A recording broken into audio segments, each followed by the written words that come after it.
وكأي من آيات في السماوات والأرض يمرون عليها وهم عنها معرضون আল্লাহ রাব্বুল আলামিন বলছেন ওয়াকাআইয়্যিম মিন আয়াতিন ফিস সামাওয়াতি ওয়াল আরদ, তারা কি আসমান এবং জমিনের দিকে লক্ষ্য করে দেখে না? ইয়ামুরুনা আলাইহা, এবং এই আসমান এবং জমিনের মাঝে অসংখ্য নিদর্শন আমি আল্লাহ রেখে দিয়েছি। আল্লাহ বলছেন, কত সুন্দর কথা, তারা কি দেখে না এই আসমান এবং জমিনের ভিতরে আমি কত নিদর্শন তাদের জন্য রেখে দিয়েছি। আলহামদুলিল্লাহ। ওয়া হুম আনহা মুরিদুন, আল্লাহ রাব্বুল আলামিন বলেন এত কিছু নিদর্শন দেখার পরেও মানুষ বিজ্ঞানকে বিশ্বাস করে। উড়োজাহাজ তারা তৈরি করেছে, মানুষ বিশ্বাস করে, বিজ্ঞান বিশ্বাস করে একটা সাগরের ভিতরে জাহাজ টনে টনে মাল নিয়ে চলাফেরা করে, বিজ্ঞানীর প্রশংসা গায়। কিন্তু এই আসমান এবং জমিন যিনি বানালেন, সৃষ্টি করলেন, আর এত কিছু নিদর্শন আমাকে আপনাকে দেখাইয়া দিলেন, যেই জাহাজ সাগরের ভিতরে চলে সেই জাহাজের অতল গহ্বর পর্যন্ত বিজ্ঞান খুঁজে পায় নাই। বলুন সুবহানাল্লাহ। আল্লাহ বলছেন ওয়া হুম আনহা মুরিদুন, এত কিছু দেখার পরেও তারা মুখটা ফিরিয়ে নেয় ইসলাম থেকে, মুখটা ফিরিয়ে নেয় কোরআন থেকে। বলুন নাউজুবিল্লাহ। আল্লাহ বলেন দেখো, এই সৃষ্টি রহস্যের ভিতরে তুমি আমাকে খুঁজে পাবে, আমার বিশালত্বতা খুঁজে পাবে। আল্লাহ রাব্বুল আলামিন এই পৃথিবীর তিনি যে স্রষ্টা, তিনি যে পৃথিবী একদিন ধ্বংস করবেন, মানুষকে দুনিয়া থেকে বিদায় নিয়ে চলে যাবেন। আমরা সকাল বেলা কত মানুষের জানাজার নামাজের সংবাদ পাই, চিরস্থায়ী ভাবে পৃথিবীতে কারো বাঁচার উপায় নাই। কি বলেন, আছে? চোখের সামনে মানুষ দুনিয়া থেকে বিদায় নিয়ে চলে যাচ্ছে। কালকে হলো 12 একজনের জানাজা, আজকেও জুমাপুর আর একজনের হবে। আমাদের এখানেও যে কখন কার ডিগলার এসে যাবে আমরা বলতে পারি না। আল্লাহ বলছেন এই নিদর্শনগুলোর দিকে তাকালে তুমি আমাকে খুঁজে পাবে। বলুন আলহামদুলিল্লাহ। এই সৃষ্টি তত্ত্বের দিকে তাকাও। আমি আসমান তৈরি করেছি, জমিন তৈরি করেছি, এর ভিতরে কত রকমের নিদর্শন আমি আল্লাহ রাব্বুল আলামিন তোমার জন্য দান করেছি। আল্লাহ রাব্বুল আলামিন বলেন এই নিদর্শনগুলো দেখার পরেও তারা নিজেদের মুখটা ফিরাইয়া নিবে। আল্লাহর একজন ওলি বলেন, রাস্তায় যদি একটা সাধারণ গাভীর যদি গোবর পড়ে থাকো, তাহলে তুমি নির্বিধায় সাক্ষ্য দাও এই দিক দিয়ে একটা গাভী চলে গিয়েছে। গাভী যদি না যেত তাহলে তার গোবর পড়ে থাকতো না। হে আল্লাহর বান্দারা, আমি আল্লাহ রাব্বুল আলামিন আসমান বানাইছি, জমিন বানাইছি, গাছপাতা, তরুলতা, কত বৃক্ষ তরুলাজি, কত রকমের ফলমল তোমার সামনে দিলাম। একটি ফলের স্বাদ আর একটি ফলের সঙ্গে মিলে না। এত কিছু দেওয়ার পরেও কেমনে তুমি আল্লাহকে ভুলে যাও? কেমনে ভুলো?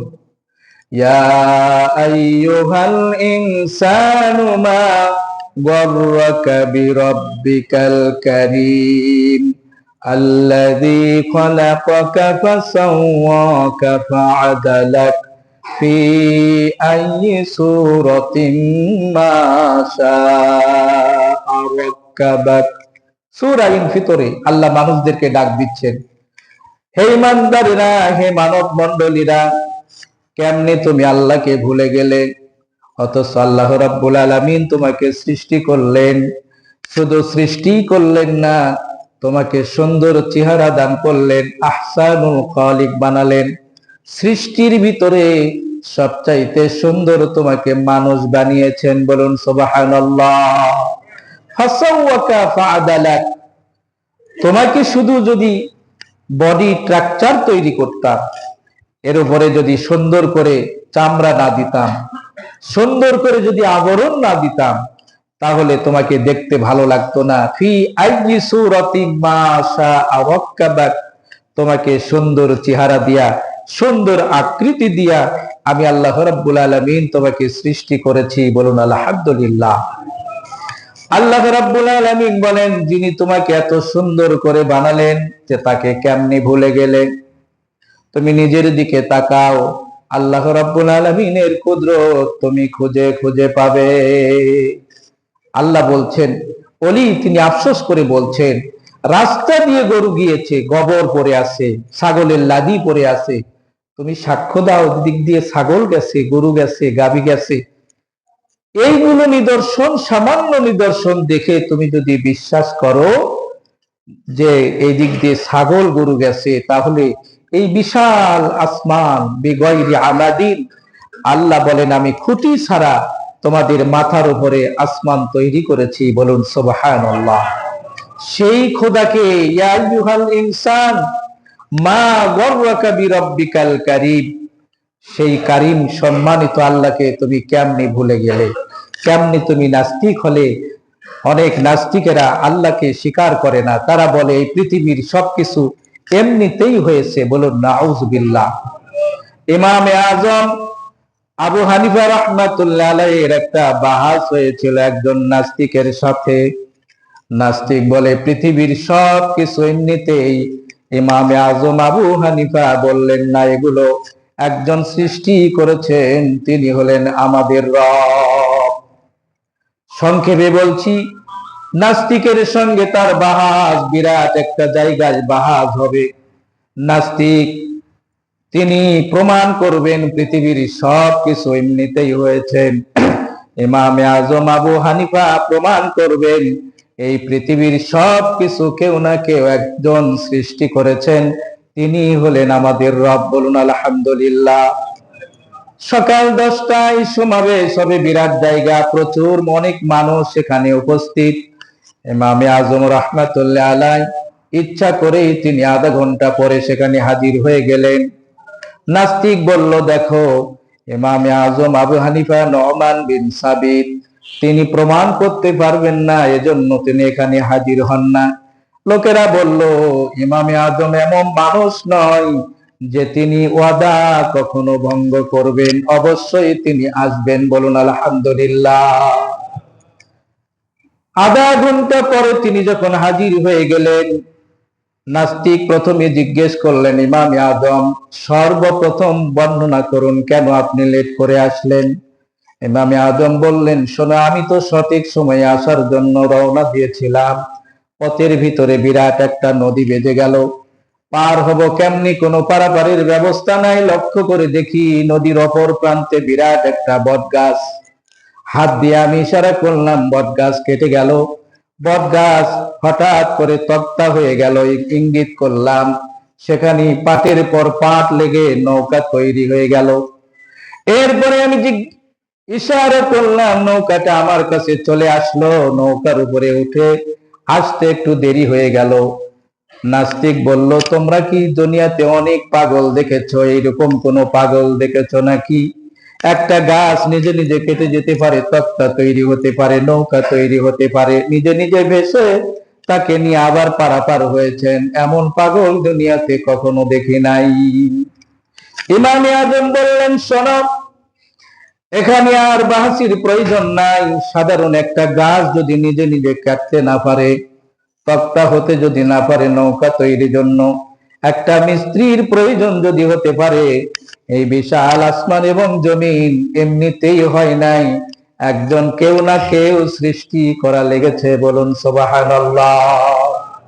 এজন্য আল্লাহ বলেন, বান্দারে, কাআইয়িম মিন আয়াতিন ফিস সামাওয়াতি ওয়াল আরদ, আসমান এবং জমিনের ভিতরে আমি অনেক সৃষ্টি তোমার জন্য রেখে দিয়েছি, এই নিদর্শনগুলো দেখেও তুমি কেমনি মুখটা ফিরায়া নাও। আল্লাহ রাব্বুল আলামিন সূরা গাশিয়া 8, 9, 10 নম্বর আয়াতে কারিমার ভিতরে আল্লাহ তাবারক তাআলা মানব জাতিকে লক্ষ্য করে বলেছেন, চারটা নিদর্শনের দিকে তোমরা তাকাও, লক্ষ্য করে দেখবেন। এমন সৃষ্টিকুলের দিকে আল্লাহ আমাদেরকে তাকাইতে বলেছেন যেগুলো আমরা সকলেই চোখে দেখি। বলুন সুবহানাল্লাহ। এমন কিছু আল্লাহ দেখতে বলেন নাই। যদি বলতো যে ভূমধ্য সাগর এর নিচে আমার একটা নিদর্শন আছে, তোমরা দেখো। আমরা যেতেও পারতাম না, দেখতেও পারতাম না, কিন্তু আল্লাহ তাআলা এই সূরায় 4টা নিদর্শনের কথা বলেছেন। এই 4টা নিদর্শন আরবের লোকের কাছে যেরকম ছিল, আমাদের সারা পৃথিবীর সমস্ত মানুষ সেগুলো চোখে দেখতে পারে। বলুন আলহামদুলিল্লাহ। আল্লাহ বলছেন, আফালা ইয়ানজুরুনা ইলাল ইবিলি কাইফা খুলিকাত ওয়া ইলাস সামাই কাইফা রুফিআত ওয়া ইলাল জিবালি কাইফা নুসিবাত ওয়া ইলাল আরদি কাইফা সুতিহাত। আল্লাহ বলেন, আফালা ইয়ানজুরুনা ইলাল ইবিল, হে মরুপ্রান্তরের বাসী, তোমরা দুনিয়ার বুকে অনেক কিছু দেখেছো। তোমাদের কাছে একটা বাহন রয়েছে, বাহনটার নাম হলো উট, মরুভূমির জাহাজ। এই মরুভূমির জাহাজ, উটের দিকে তাকাও, আল্লাহর নিদর্শন তোমরা দেখতে পাবে। উট, সেই সময় তাদের মাঝে উট ছিল বড় গুরুত্বপূর্ণ বাহন। মরু প্রান্তরে যাবার মতো কোনো বাহন ছিল না। আল্লাহ বলেন, মরুবাসীরা উটের দিকে তাকাও, আমি আল্লাহ রাব্বুল আলামিন উটের ভিতরে অনেক সৃষ্টি তত্ত্ব রেখে দিয়েছি, যেটা অন্যান্য প্রাণীদেরকেও আমি আল্লাহ দেই নাই। উট এমন একটা বাহন যে উট নিজের পানি তার শরীরের ভিতরে রিজার্ভ করে রাখতে পারে। এজন্য একটা রিজার্ভ ট্যাঙ্কি আল্লাহ তাকে দান করেছেন। জোরে বলা যাবে কি সুবহানাল্লাহ। এই উটের দিকে তাকাও, তুমি উটের উপরে মনকে মন বোঝা দাও, বোঝা দেওয়ার পরে ওই বোঝার উপরে তুমিও আবার ওঠো। উট কখনো বলে না আমি শুধু তোমার মাল নিব, তোমাকে নিব না। আল্লাহ রাব্বুল আলামিন বলেন, এই উটের ভিতরে মনকে মন তুমি বাহন দিয়া মরু প্রান্তরে ছেড়ে দাও। তুমি যদি নিজে নাও যাও, উট তার গন্তব্যস্থলে নিরাপদে পৌঁছে যাবে। মাঝে যদি পানি খাওয়ার প্রয়োজন হয়, রিজার্ভ ট্যাঙ্কি থেকে পানি সে রিচার্জ করে নিবে। আল্লাহ রাব্বুল আলামিন উটের ভিতরে এমন গুরুত্বপূর্ণ জিনিস রেখে দিয়েছেন। মরু প্রান্তরে যখন বায়ু দেখা যায়, বাতাস দেখা যায়, এখান থেকে বাঁচার জন্য আল্লাহ পাক উটকে ওহী করে জানাইয়া দিয়েছেন, উঠবে এই মরু প্রান্তরে বায়ু যখন ধরবে, ধুলাবালি থেকে রক্ষা পাওয়ার জন্য তোমার মুখটা ওই বালুর ভিতরে ঢুকায়া দাও, আমি আল্লাহ রাব্বুল আলামিন তোমাকে হেফাজত করব। বলুন সুবহানাল্লাহ। উটের দিকে তাকাও, সৃষ্টি তথ্য দেখার জন্য অন্য কোন জায়গায় তোমার যাওয়ার প্রয়োজন হবে না। তুমি লক্ষ্য করে দেখো, এই উট তোমাকে আল্লাহকে চিনাইয়া দিবে। বলুন আলহামদুলিল্লাহ। 2 নাম্বার, ওয়া ইলাস সামাই কাইফা রুফিআত। আল্লাহ বলেন, 2 নাম্বার নিদর্শনের দিকে তাকাও, উপরের দিকে তাকাও। চিটাগাং গেলে আকাশকে যেমন দেখা যায়, কুমিল্লা গেলে তেমন দেখা যায়, ঢাকায় গেলে তেমন, বগুড়াতে গেলে যেমন, নেপালে গেলে যেমন, আমেরিকায় গেলে যেমন, আরবে গেলে তেমন। আল্লাহ রাব্বুল আলামিন বলেন, এই আকাশের দিকে তাকাও, কিভাবে আমি তাকে সুউচ্চ করে দিয়েছি। শুধু তাই নয়, আল্লাহ বলেছেন, আল্লাযী খালাকা সাবআ সামাওয়াতি তিবাকা। আকাশকে আমি আল্লাহ রাব্বুল আলামিন স্তরে স্তরে সৃষ্টি করেছি। বলুন সুবহানাল্লাহ। আকাশকে স্তরে স্তরে 7টা স্তরে সাজানো হয়েছে। এই 7টা স্তরের নাম আমি একদিন তাফসিরে জালালাইন থেকে আপনাদের কাছে বর্ণনা করেছিলাম। এক একটা আসমান এক একটা স্বর্ণ রূপা দিয়ে আল্লাহ তাবারক তাআলা তৈরি করেছেন। আমরা শুধু একটা আসমানকে দেখি, এরকম 7টা আসমানকে খলাকা সাবআ সামাওয়াতি। লক্ষ্য করে দেখুন, যারা আরবি ব্যাকরণ জানেন, আসমানের ব্যাপারে যখন আল্লাহ বলেছেন তখন বহু বচন ব্যবহার করা হয়েছে, সাবআ সামাওয়াত। আর জমিনের ব্যাপারে যখন বলেছেন তখন আরদ শব্দটি ব্যবহার করেছেন এক বচন, অর্থাৎ জমিন একটাই আর আসমান হলো 7টা। বলুন আলহামদুলিল্লাহ। আল্লাহ রাব্বুল আলামিন বলেন, মা তারা ফি খালকির রহমান। ওই আসমানের দিকে তাকাও, আল্লাহ রাব্বুল আলামিনের সৃষ্টির দিকে তাকাও, ওই আসমানের কোন ত্রুটি কি কখনো তুমি খুঁজে পাবে? তন্ন তন্ন করে যদি খোঁজো, আসমানির একটা ত্রুটিও তুমি পাবে না। ফারজিল বাসর হাল তারা মিন ফুতুর, তোমার দৃষ্টি তোমার দিকে ফিরে আসবে, আল্লাহর সৃষ্টিতে তুমি সামান্য বিন্দু পরিমাণে কখনো ত্রুটি খুঁজে পাবে না। যদি ত্রুটি পাই, সেই ত্রুটিটা আমাদের, সেটি আল্লাহর ত্রুটি নয়। বলুন সুবহানাল্লাহ। ওই যে এক লোক বট গাছের নিচে শুয়ে আছে, ওপরের দিকে তাকাইয়া দেখে বট গাছের ফলগুলো খুব ছোট ছোট। চিন্তা করছেন, আল্লাহ তুমি এত বড় বট গাছ বানিয়েছো, কিন্তু এই বট গাছের ফলটা তুমি এত ছোট বানিয়েছো। ডাব গাছ ছোট, কিন্তু তার ফলটা বানিয়েছো বড়। বেল গাছ ছোট, কিন্তু তার বেল গাছের ফলটা বানিয়ে দিয়েছো বড়। এত বিশাল বড় বট গাছ, এই বট গাছের ফলটা তুমি কেমনি বানিয়েছো? ভাবতে ভাবতে আল্লাহর বান্দা বট গাছের নিচে ঘুমিয়ে পড়েছেন। বটের একটা গোটা ফল তার নাকের ডগায় যখন পড়েছে, ঘুম ভেঙে গিয়া আল্লাহ রাব্বুল আলামিনের শাহী দরবারে শুকরিয়া আদায় করেন, রব সত্যই সত্যই তোমার সৃষ্টির ভিতরে কোনো ত্রুটি নাই।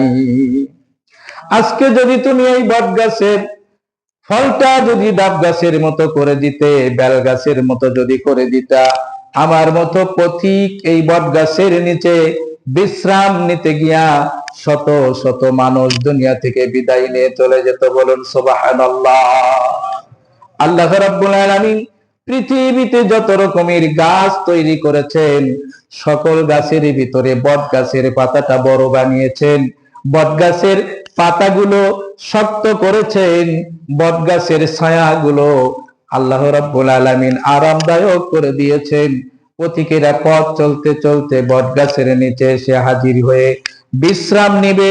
এমন সময় বট গাছের ফলটা যদি বড় হয়ে যেত, দুনিয়ার মানুষ তাল গাছের নিচে গিয়া কখনো তালের সময় বিশ্রাম নেয় না, ডাব গাছের নিচে গিয়া ডাব উপরে থাকলে বিশ্রাম নেয় না।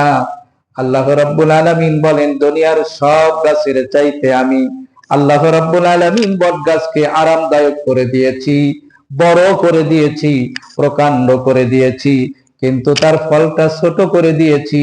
পথিকদের গায়ে লাগলে তাদের কোনো ক্ষতি হবে না।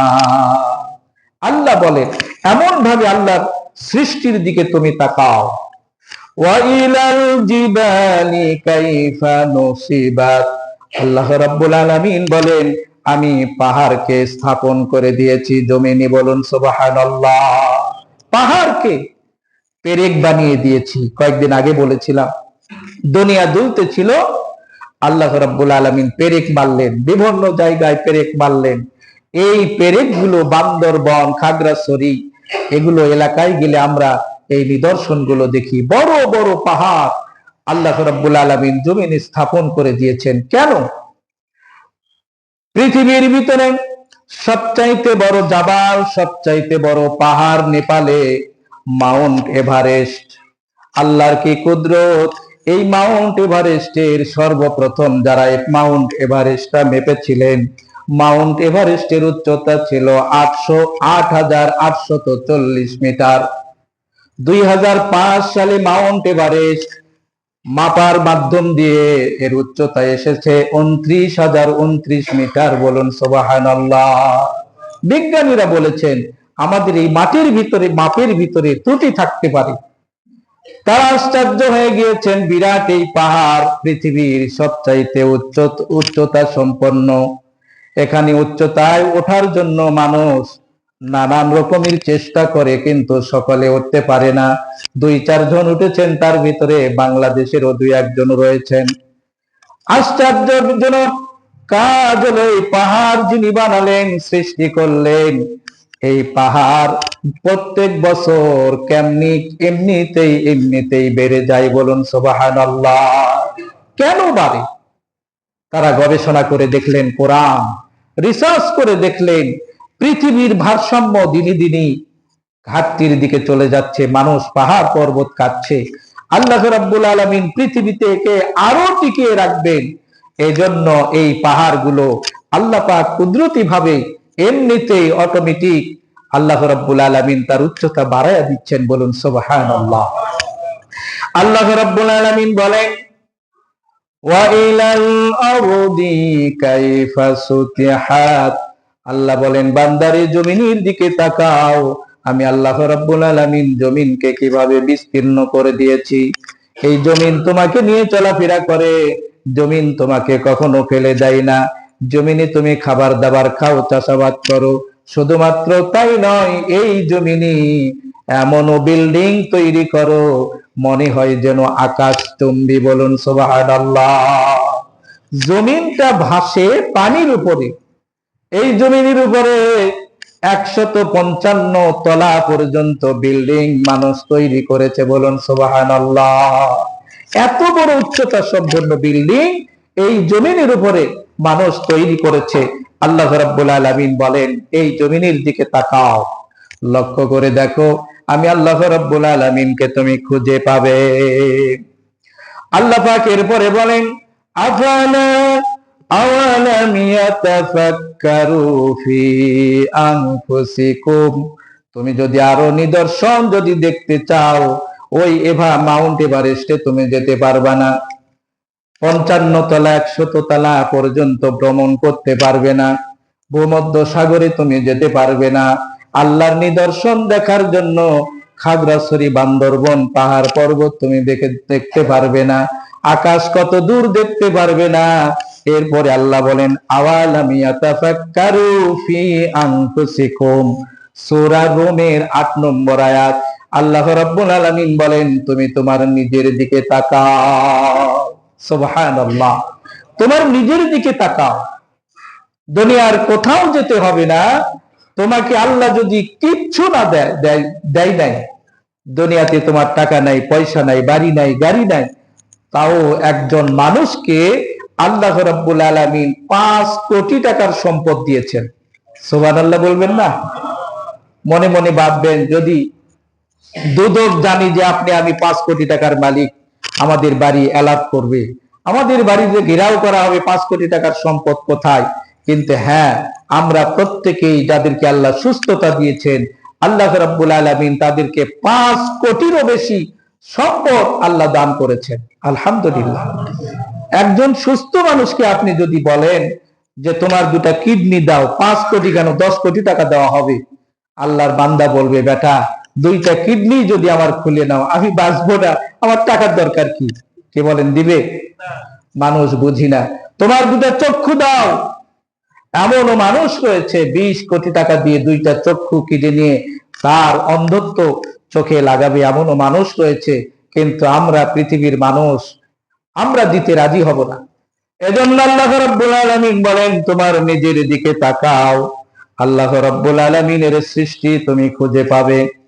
দুনিয়ার সৃষ্টি আমি আল্লাহ রাব্বুল আলামিনের কুদরত তুমি খুঁজে পাবে। আল্লাহ বলেন আওয়ালাম আলাম নাজআল লাহু আইনাইন। আল্লাহ বলেন আমি কি তোমাকে 2টা চক্ষু দান করি নাই? বলুন সুবহানাল্লাহ। কি আমরা অস্বীকার করতে পারবো? চক্ষু আল্লাহর কত নিদর্শন। এই কথাগুলো আল্লাহ রাব্বুল আলামিন কোরআনুল কারিমে আমার আপনার জন্য সুন্দর করে বর্ণনা করে দিচ্ছেন। কেন বর্ণনা করলেন? আমাদেরকে ধাক্কা দিয়ে দেখায় দিচ্ছে তোমাকে কি 2টা চক্ষু দেই নাই? এই চোখের কত দাম। অন্ধ মানুষ যখন সামনে দাঁড়িয়ে যায় তখন বুঝি এই চোখের কত দাম। এই অন্ধ মানুষগুলো কিয়ামতের ময়দানে আল্লাহর দরবারে নালিশ করবে, রব তোমার সৃষ্টি আমি চোখ দিয়ে দেখতে পারি নাই। তুমি কোরআনে উটের দিকে তাকাতে বলেছিলে, পাহাড়ের দিকে তাকাতে বলেছিলে, জমিনের দিকে তাকাতে বলেছিলে, উটের দিকে তাকাতে বলেছিলে। আমি আমার নিজের অঙ্গই দেখি না, আসমান আর জমিন কেমনে দেখবো? এজন্য নবীজির মাধ্যম দিয়া অন্ধ মানুষদেরকে আল্লাহ রাব্বুল আলামিন জানায়া দিয়েছেন এই পৃথিবীতে আমি যার 2টা চক্ষু দেই নাই, আমি আল্লাহর হাবিব বলে গেলাম আল্লাহ রাব্বুল আলামিন তাকে 2টা জান্নাত দান করবে। একটু জোরে বলা যাবে না সুবহানাল্লাহ?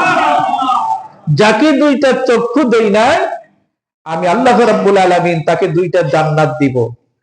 এজন্য মনে করতে হবে অন্ধ মানুষ যখন সামনে এসে যায় মনে মনে ভাববেন সে যদি ঈমান আমলের সঙ্গে চলে, অবৈধ কর্মকাণ্ড যদি লিপ্ত না থাকে, বুঝবেন যে এই ব্যক্তিটা দুইটা জান্নাতের অধিকারী।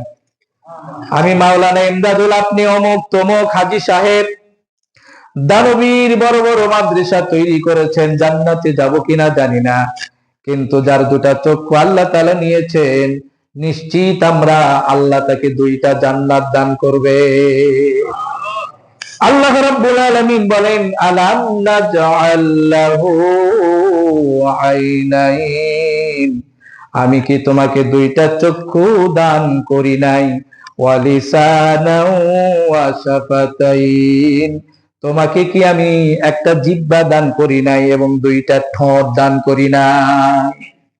আল্লাহ রাব্বুল আলামিন বলেন, তোমাকে একটা জিহ্বা দিলাম, এই জিহ্বার ভিতরে কোনো হাড় হাড্ডি নাই, শুধু মাংস দিয়ে গোশত দিয়ে তৈরি একটা জিহ্বা। এই জিহ্বার এত দাম, জিহ্বা না থাকলে আমরা খেতে পারবো না, জিহ্বা না থাকলে বিভিন্ন রকমের খাবারের স্বাদ গ্রহণ করতে পারতাম না। একই জিহ্বায় যখন মিষ্টি দেওয়া হয় মিষ্টি লাগে, টক যখন দেওয়া হয় টক লাগে, ঝাল দিলে ঝাল লাগে, আঙ্গুর দিলে আঙ্গুরের স্বাদ, আপেল দিলে আপেলের স্বাদ, কমলা দিলে কমলার স্বাদ, ডাব দিলে ডাবের পানির স্বাদ। আল্লাহ রাব্বুল আলামিন বলেন, বান্দারে, কোন থার্মোমিটার দিয়া তোমাকে জিহ্বা তৈরি করে দিলাম, যেই রকমের খাবার দিবা সেই রকমের খাবারের স্বাদ জিহ্বা তোমাকে জানায়া দিবে। সুবহানাল্লাহ, তোমাকে জানায়া দিবে। কি এটা টেলিফোন আছে? জিহ্বায় যখন টক দিলাম, মস্তিষ্কে তখন বলে দেয় যে এটা চলবে না, এটা টক, এটা খাওয়া যাবে না, এটা পচা, এটা বাসি, এটা খাওয়া যাবে না, এটা মিষ্টি, এটা খেলে তোমার ডায়াবেটিস বেড়ে যাবে। মস্তিষ্কের কাছে জিহ্বা ফোন করে জানায়া দেয় কয়েক সেকেন্ডের ভিতরে। বলুন আলহামদুলিল্লাহ। আল্লাহ পাক বলেন, বান্দারে, শুধু দুটা ঠোঁট দেই নাই, ঠোঁট দিলে তোমার শুধুমাত্র তোমাকে জিহ্বাই দেই নাই, জিহ্বা থাকলেই যে তুমি কথা স্পষ্ট করে বলতে পারবা তা নয়। ওয়াশাফাতাইন, দুইটা ঠোঁট দিলাম, দুইটা ঠোঁট না থাকলে তোমার কথাগুলো স্পষ্ট হবে না। পৃথিবীতে আল্লাহ রাব্বুল আলামিন অনেক ঠোঁট কাটা মানুষ তৈরি করেছেন, এই জন্যই ঠোঁটওয়ালাদেরকে শিক্ষা দেওয়ার জন্য। বলুন সুবহানাল্লাহ। এই ছোট কাটা মানুষও দুনিয়াতে দরকার, কারণ এদেরকে যদি আল্লাহ না দিত আমরা বুঝতাম না, মনে করতাম যে এমনিতেই মনে হয় ঠোঁট ছাড়াও মানুষ কথা বলতে পারবে। এজন্য আল্লাহ রাব্বুল আলামিন বলেন, আমি তোমাকে জিহ্বা দিয়েছি, দুইটা ঠোঁট দিয়েছি, ওয়া হাদাইনাহুন নাজদাইন, আমি আল্লাহ রাব্বুল আলামিন তোমাকে দুইটা পথ এই পৃথিবীতে দেখায়া দিয়েছি। দুইটা পথ আল্লাহ আমাদেরকে দেখায়া দিয়েছেন। একটা হলো ভালো পথ, আর একটা হলো মন্দ পথ, আর একটা হলো দুর্ভাগ্যের পথ, আর একটা হলো হতভাগার পথ, একটা হলো তাকওয়ার পথ, আর একটা হলো কুফরির পথ। আল্লাহ বলেন, আমি আল্লাহ রাব্বুল আলামিন দুটা পথ তোমাকে দেখায়া দিয়েছি। এমন একটা যন্ত্র তোমার অন্তরের ভিতরে আমি আল্লাহ রাব্বুল আলামিন সেট করে দিয়েছি। বান্দারে, খারাপ কাজের দিকে যখন যাবে, মনটা তোমাকে অবশ্যই অবশ্যই বলে দিবে খারাপ কাজ। সুবহানাল্লাহ। এটার জন্য কোনো মেডিকেল টেস্টের প্রয়োজন নাই, তোমার অন্তরটা বলে দিবে এটা খারাপ। আমি ওই যে একটা উদাহরণ দিয়ে বলেছিলাম যে একজন লোক সকালবেলা গাছের খেজুরের রস পাড়তে গিয়েছে, নিজেরটা যখন পারে কোনো দিকে তাকাই না, এইটা যখন পারার পরে পার্শ্বেরটা অপরের যখন ঠিলা পারার জন্য গাছে উঠেছেন, তখন একবার রাস্তার দিকে তাকায়, একবার পায়ের দিকে তাকায়, আর একবার সেই পাত্রের দিকে তাকায়, সেটা আর কত দূর। তার মানে ওর অন্তরটা বলে দিচ্ছে এতক্ষণ ধরে যে ঠিলা পাচ্ছিলা এটা ছিল তোমার, কোনো দিকে তাকাতে হবে না। আর এখন তুমি যে কাজটা করছো, যেই ঠিলাটা পাচ্ছো, এটা তোমার নয়, এটা হলো অপরের। আল্লাহ তাবারক তাআলা অন্তরের ভিতরে এই দুটা পথ, ভালো মন্দের এই সেটিং আল্লাহ রাব্বুল আলামিন আমাদেরকে দান করেছেন। বলুন সুবহানাল্লাহ। আল্লাহ বলেন, বান্দা, এই আয়াতের ব্যাখ্যায় অনেক উলামায়ে কেরামগণ বলেছেন, এই হেদায়েতের রাস্তার পরে ছোট্ট বাচ্চাকে আল্লাহ রাব্বুল আলামিন দুইটা পথ দেখায়া দিয়েছেন, সেটি হলো তার মায়ের বুকের স্তনের দুধ। বলুন আলহামদুলিল্লাহ। ছোট্ট বাচ্চা যখন পৃথিবীতে আসে, আল্লাহ রাব্বুল আলামিন তাকে দুইটা জিনিস শিক্ষা দেয়। এক নাম্বার, এই ছোট্ট বাচ্চাকে গর্ভবতী মা যখন সন্তান প্রসব করে, আল্লাহ রাব্বুল আলামিন তাকে দুইটা জিনিস শিক্ষা দিয়া দুনিয়াতে প্রেরণ করেন।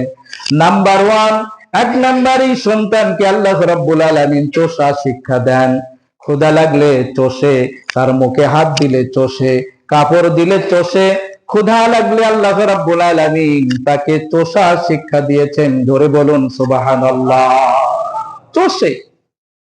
আল্লাহ রাব্বুল আলামিন বলেন ওয়াহাদাইনাহুন নাজদাইন, আমি দুটা মায়ের স্তন তাকে দেখায়া দিলাম। ও ছোট্ট বাচ্চা, তোমার খাবার আমি আল্লাহ রাব্বুল আলামিন তোমার মায়ের স্তনের ভিতরে রেখে দিয়েছি। বিজ্ঞান স্বীকার করেছে নবজাতক বাচ্চার জন্য মায়ের বুকের দুধের চাইতে উত্তম খাবার এই পৃথিবীতে আর কিছু নাই। আল্লাহ বলেন আমি ছোট্ট বাচ্চাকে শিক্ষা দিলাম তোমার খিদা নিবারণের এই মুহূর্তে সবচাইতে উত্তম খাবার হলো মায়ের বুকের দুধ। বলুন আলহামদুলিল্লাহ।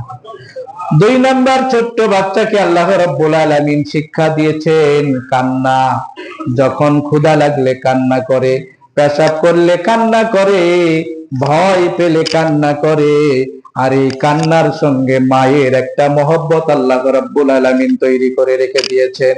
ছোট্ট বাচ্চা যখন কান্না করে, মা জননী দুনিয়ার আর কোনো কাজ তখন করতে পারে না। বলুন সুবহানাল্লাহ। আল্লাহ বলেন এই দুটি শিক্ষা দিয়ে আমি পৃথিবীতে সন্তান প্রেরণ করি।